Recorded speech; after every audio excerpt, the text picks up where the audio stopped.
Hello, my name is Dr. John Soule, and I'm a physics professor at Weber State University, and my job for this video is to help you do an excellent job with your science fair project. What I want to talk about in this particular video is how judging works. If you understand how the judging works and what the judges are trying to do, that will make it easier for you to excel, because you can target your display and your presentation to make sure that it matches the needs that the judges have as they are trying to judge you compared to other projects. So we're going to discuss how judging works at various levels and what the judge is attempting to try to do. Knowing that, we'll then talk about what you can do to do really well. The people who judge will depend upon the level of the judging. Generally, at lower levels, you'll have parents and family and teachers and neighbors that will help out with the judging of the science fair. As you get to higher and higher levels and the projects become more sophisticated, the judges also become more sophisticated as well. By the time you get to regional and state level science fairs, such as at the Weber State University Ritchey Fair, you'll generally have industry professionals, faculty, students who are majoring in the field that you are doing your project in, engineers from local companies will all come in and help to judge. At the international level, the standards are much higher. You have to have several years of experience and or a PhD or equivalent in your field. The judging process is pretty similar at all levels. Generally what happens is the judges will come in and break up into different categories. So you'll have judges that are comfortable judging social science, judges that are comfortable judging engineering, and those who are comfortable doing particular fields of science. They will then divide up the projects and they'll go out and talk to you. It will vary depending upon your fair and the level of your fair how much time the judge has. Generally, you will have somewhere around 10 minutes with your judge. Might be 7, might be 12, but it'll be in that range. The judge has to evaluate your project in that period of time, determine a score, then they go back and meet with the other judges where all the scores are pulled together and tallied. They then discuss the results. Just because you may have gotten a high score doesn't mean you're going to win, because they'll then discuss each individual aspect of your project and they'll decide the awards based on those scores and on the judges caucusing together, in other words meeting together, to discuss borderline cases or to point out a project that somebody else may have missed how good that project was. This slide and the following slide discuss the judging guidelines that are commonly used at all levels in some form. These specific guidelines, this particular one shown here, is for science projects. The next slide is for engineering projects.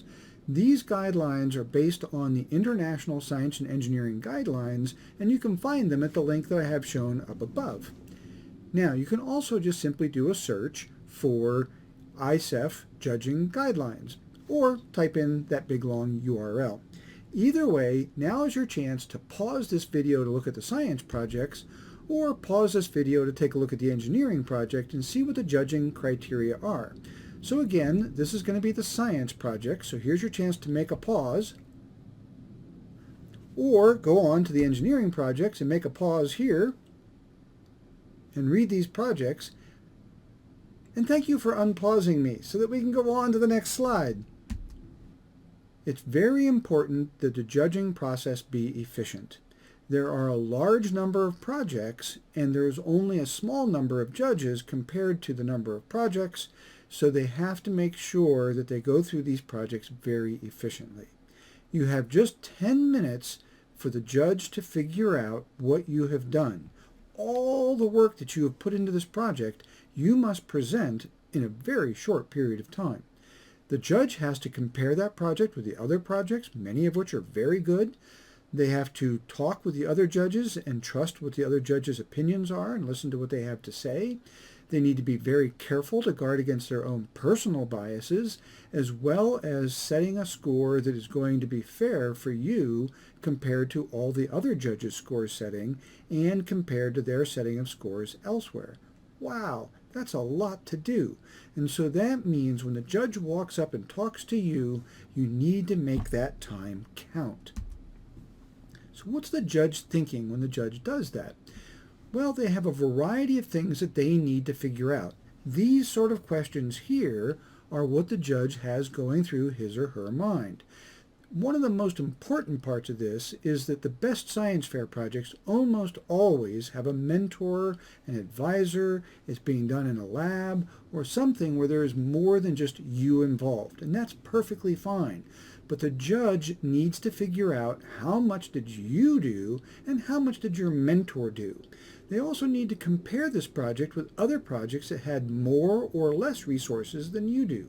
They need to make sure it's fair so that somebody who had a national laboratory working with them doesn't get an unfair advantage over somebody who is working in their garage. And so that's all very important for them to figure out. They also want to know, did you really work at this and did you really get involved in the project yourself? How well do you understand it? All these sorts of questions blend together to help the judge figure out what it was that you did, how well you analyzed your data, and how good this project is compared to other projects in the past, maybe in the field itself. And finally, the bottom line that the judge walks away with is, oh, wow, I've got to set a score for this thing. How am I going to judge this project? And that's a really important aspect of the overall process. In order to get to the answers to those questions, the judge will probably ask you questions about your project that are like these questions here. These are pretty common questions. And again, you can take and hit pause and look at the questions slowly and read through them and think about them, because you should have answers for every one of these questions. And if you think about this list of questions compared to the previous slide, what you will see is that these questions are designed to get to the answers that a judge must ask in their heads as they try to figure out how to judge your project. Some of the most important questions here to address is things like, for example, how long did this project take you to do? That will give them some sense of how much effort you put into the project. The question about discovering errors or problems, this question right here, will tell them how much you were personally involved in this, or did perhaps some university undergraduate or graduate student do all the data collection for you and they just handed you the data. So similar to that question is, how much of this data did you collect, and did you collect enough data? Is there enough data to make the conclusions that you are trying to do? One of the other things that's important about all science and engineering is that you understand the field. It's important that you know what you're doing so that you can do a good job. The judge will ask you questions about other parts of the field just to try and find out how broadly did you study this area before you just dived in to try and figure out what was going on. Science and engineering is a very human process.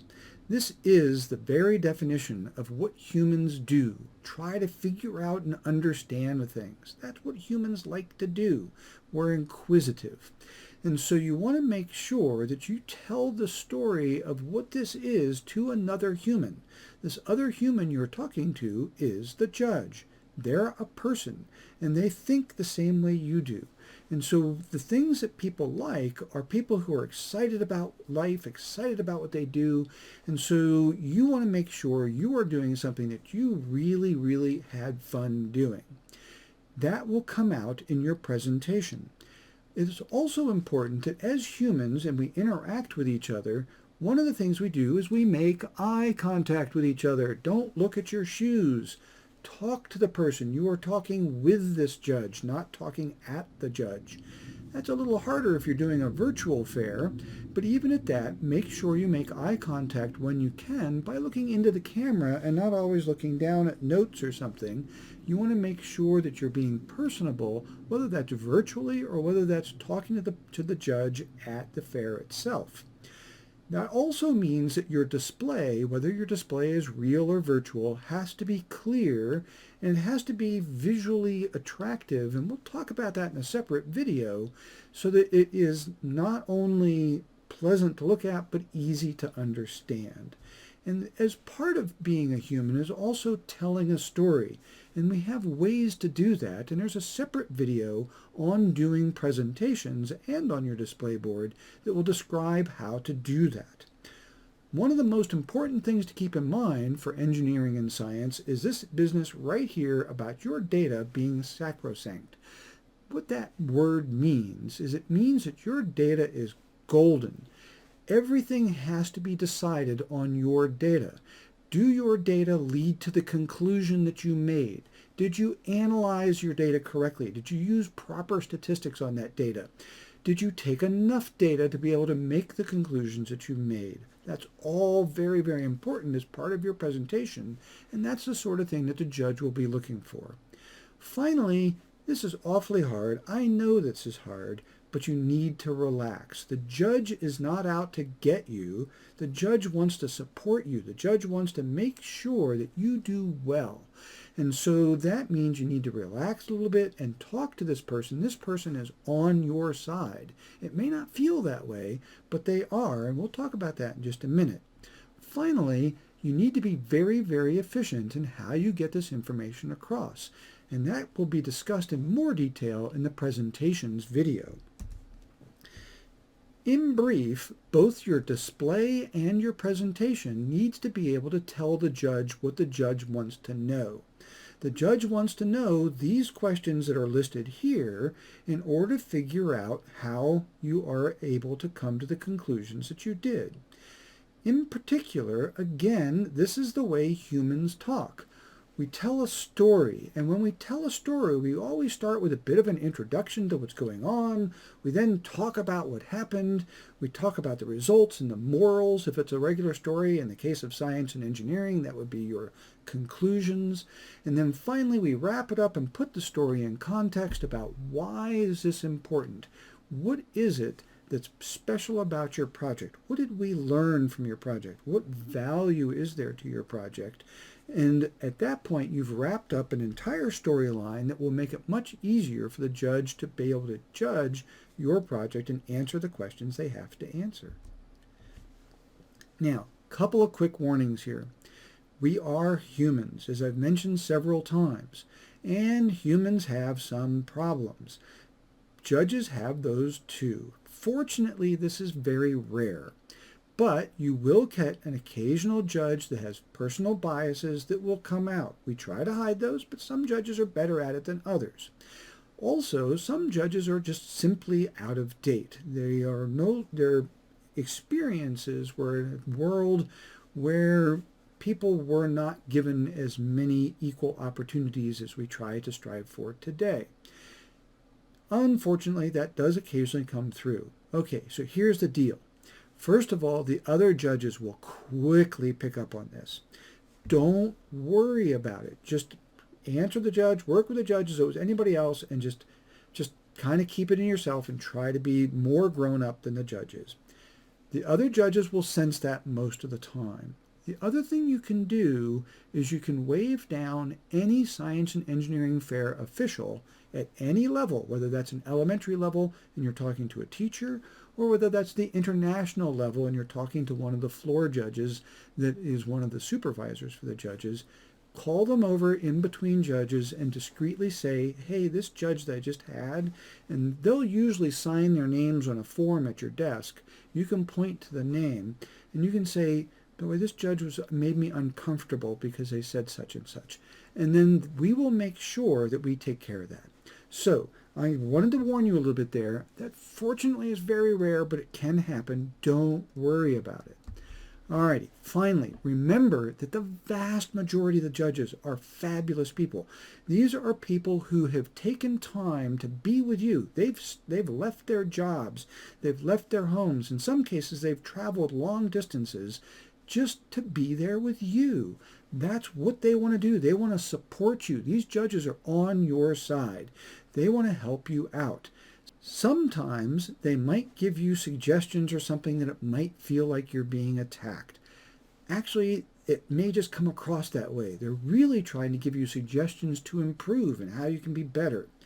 And keep in mind that the judges do know that you're under a lot of pressure and they know that you're nervous. But also remember that if you've got a good project, the judges, back when they're caucusing and meeting together to make the final decisions, the judges will really, really go to bat for you, and they will defend good projects really strongly. So the judge is on your side. So be relaxed when you talk to the judge and try and get your ideas across so that you can do a really good job. So that's how the judging process works. Best of luck to you, and I hope you do really, really well with your science or engineering fair project.